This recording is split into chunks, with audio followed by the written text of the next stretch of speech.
Hello everyone, my name is Aditya Joshi and I am from the team The Architect. We are working on the problem statement of E-Tongue for Dravya identification. We are coming up with a device that is AI integrated, affordable and portable, which can detect 6 types of taste and then derive taste. The device basically consists of array of sensors, 4 sensors for each taste that will detect taste and also the intensity of taste. So the basic idea for detection of the adulteration in the product is that the adulterated product will have different taste intensities as compared to the natural product. So the fine-tuned AI/ML algorithm working on the data acquired from our device will detect the adulteration as per the change in the intensity. Now we are presenting to you our minimum viable product and proof of concept prototype. So this is our overall device for the source taste detection. On the topmost layer, it consists of a microcontroller. On the second layer, it consists of a power supply where this device converts the 220 AC volt into DC supply. And on the third layer, it consists of the readout circuit for our sensors. On the fourth layer, it consists of 5 sensors that basically detects whether the substance is source or not. So now what we are going to do from this device is that we are going to detect whether our substance is source or not, and also we are going to detect whether there is some adulteration or not. So initially what we are doing, this is the normal tap water which is tasteless in nature. So on the website, it is clearly visible. Right now the resistance is coming out to be infinite ohms. So when we will dip our device into this normal tap water, there will be some resistance change that will be visible on the website. So it is clearly visible on the screen. The resistance change is coming out to be 3000 approximately, and the classification is unknown. That means this is tasteless. Now what we are going to do is that we are going to add some lemon in this water. So this water will become sourous in nature. We have added some amount of lemon. Now we will dip our device into this. So it is clearly visible on the screen. The resistance is coming out to be 0 ohm and the classification is sourous, and the purity status is natural.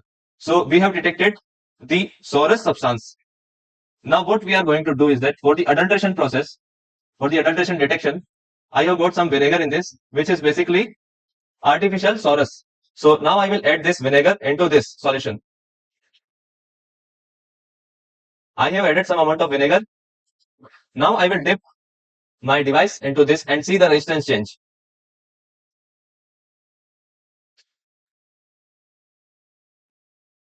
So it is clearly visible. The resistance is coming out to be 2900. The classification is sourous and the purity status is adulterated. So we have detected whether the substance is sourous or not, and also we have detected whether there is some adulteration or not. Now let me show you the SolidWorks model of the device that we are going to create. This is the SolidWorks model of the device we are going to create. The brown object is a bowl-shaped device that contains all the sensors. This is common reference electrode for electrochemical sensor. This is working electrode with the coating of plasticides, polymers and lipids. This is chemoresistive sensor having the coating of polyaniline. When a sample is placed on it, the sensor detects it and sends electrical signal to the readout circuit, which then digitalizes it and sends it to ESP32, which further goes to the server for processing. Now let us get to know the working of sensors in detail. Let's begin with chemoresistive sensors. On the IDE, we deposit a thin film of polyaniline using sputtering with a thickness of 300 micrometers, which we have calculated using COMSOL multiphysics simulation software.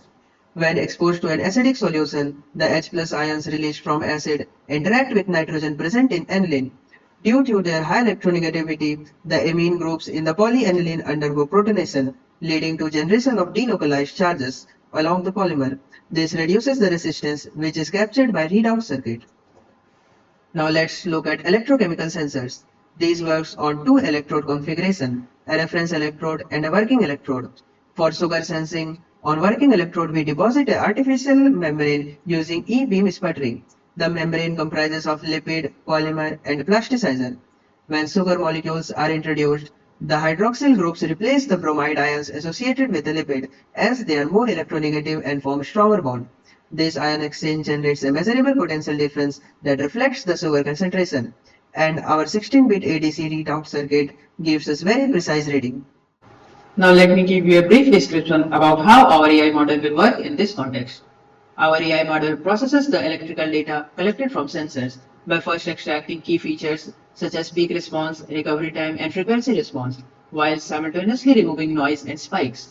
These refined features are then passed into a range of AI models starting from simpler methods like linear and polynomial regression to a more advanced approach like random forest, LSTM, and transformer to uncover the hidden relationship between electrical signal pattern and taste intensity.